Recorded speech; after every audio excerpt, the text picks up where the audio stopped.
One corner from every F1 2022 circuit. This is the part 2 to the video, so if you haven't seen part 1 where we go through the first half of the tracks on the calendar, I'd recommend having a quick watch through that video to see which are my favourite corners.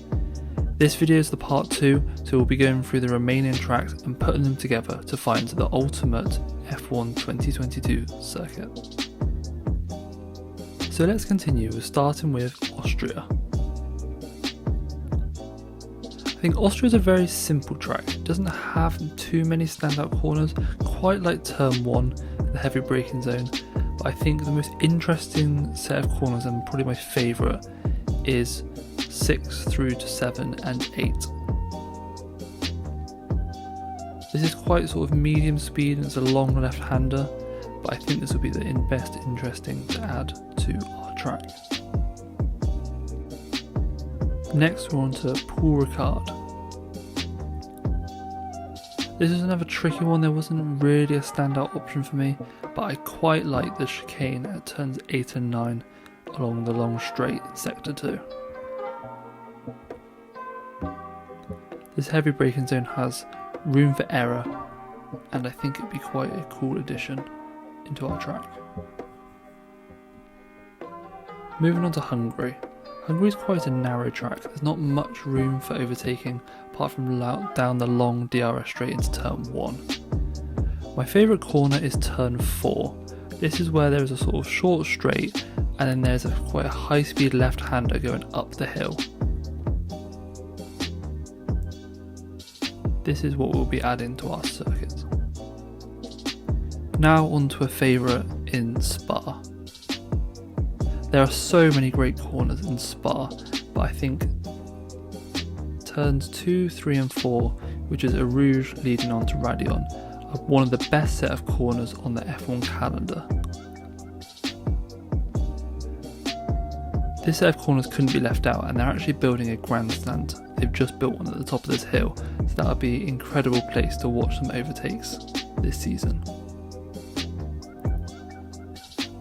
This will be interesting trying to figure out where to fit this into our circuit.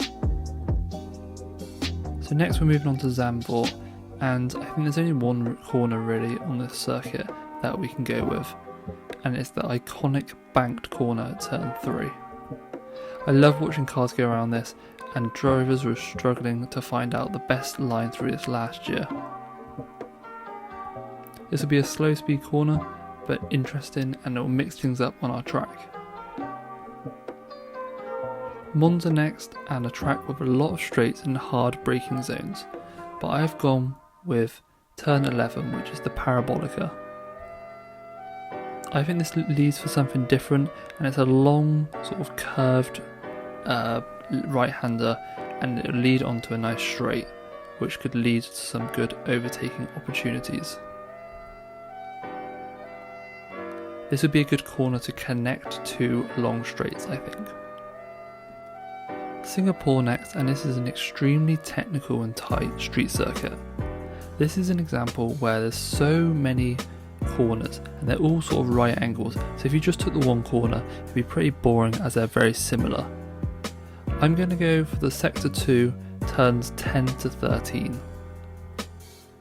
This is such an incredibly technical section, and if you want to watch a great video, is Kevin Magnussen's pole lap through this section. He goes so close to the wall. This will be a really hard challenge in our circuit. Suzuka is up next, and I can't wait to see the racing this year. Now I'm going for a set of corners I absolutely hate in the F1 2021 game, but love in real life, and that is sector 1, corners 2 through to 7, the twisty section.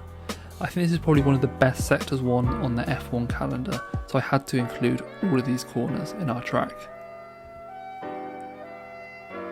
I love seeing the cars flow through this section, and I think it's an awesome set of corners.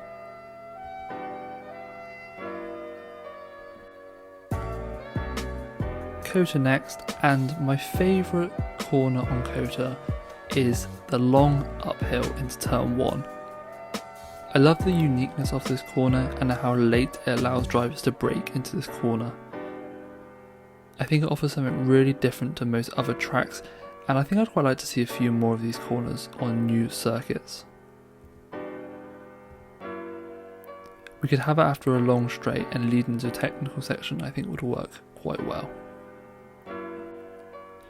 Now personally, I'm not a real fan of the Mexico circuit. I think a lot of the corners aren't that great, and Sector 3 is probably my least favourite on the calendar. It's really slow and just doesn't allow drivers to get close to others. This might be better this year, but we'll see. I'm going for turn 6 on this circuit. I quite like this corner. It's quite a standard corner, but I like how it's been sort of squared off in the end, and I think this is really good.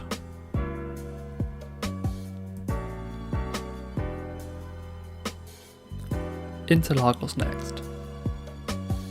This is such a good flowing circuit, it was hard to take out a single section to add, but I think it was a no-brainer to go with the Senna S.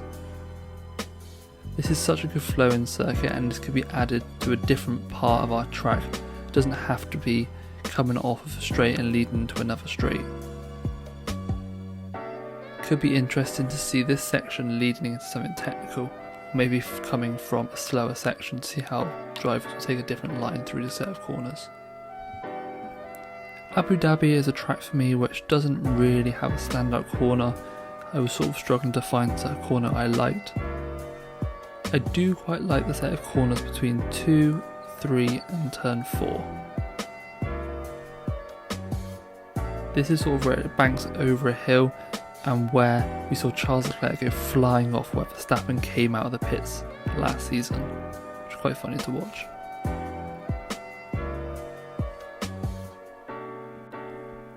So we've covered all 22 tracks on the F1 calendar for the 2022 season. So let's start building the ultimate track.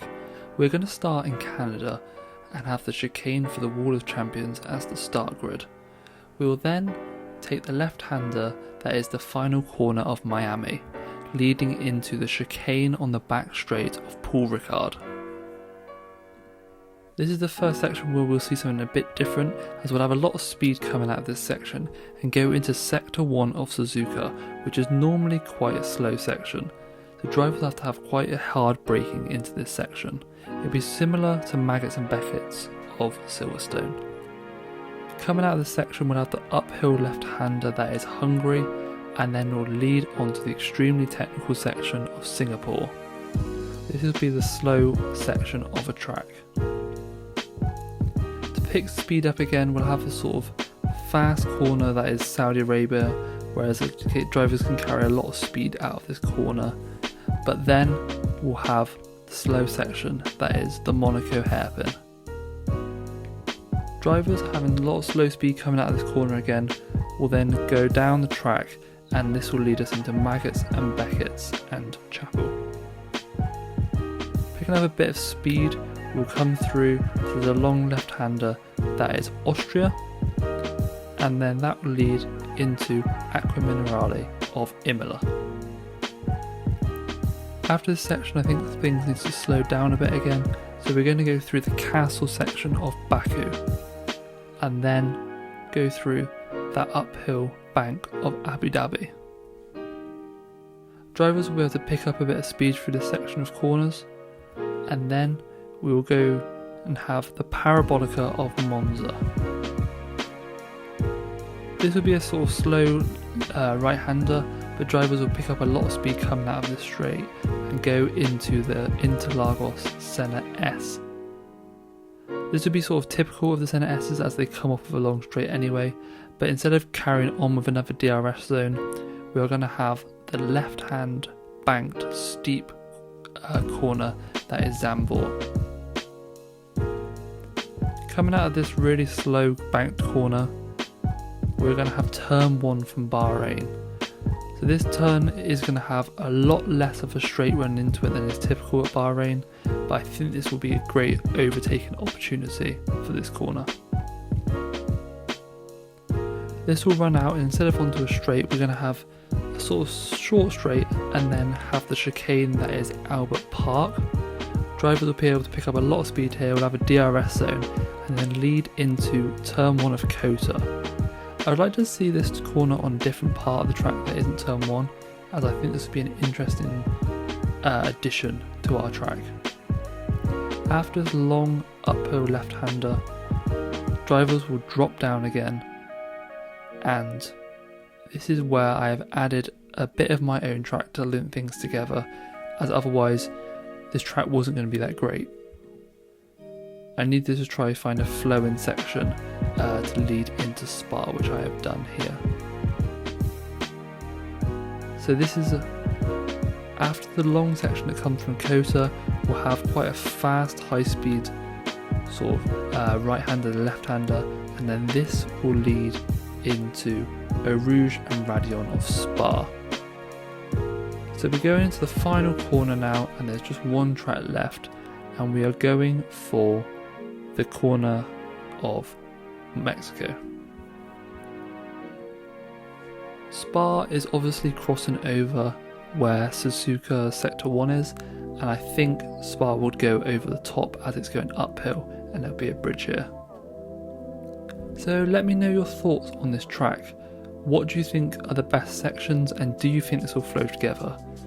I think personally that if this is a track in real life, it's too long, there's too many technical sections, as these are typically my favourite corners, so I don't actually think this would be a very good track. I think it would be interesting to see how the best corners flow together, as I don't always think the best corners of a track work well separated. I think they work well in the scheme of the track that they work in. I haven't actually counted how many corners there are, but considering there are 22 tracks, and most corners I had sort of 2 to 3 corners from the section I took off the track. There is likely 60 to 70 corners on this track, which is mental. It's absolutely massive. So let me know your thoughts on this track. Do you think it would work, and what corners would you like to see together? If you've made it to the end, I'd like to thank you so much for your support, and if you could subscribe and like the video, that would help the channel grow massively. Thanks for watching, and I'll see you again soon.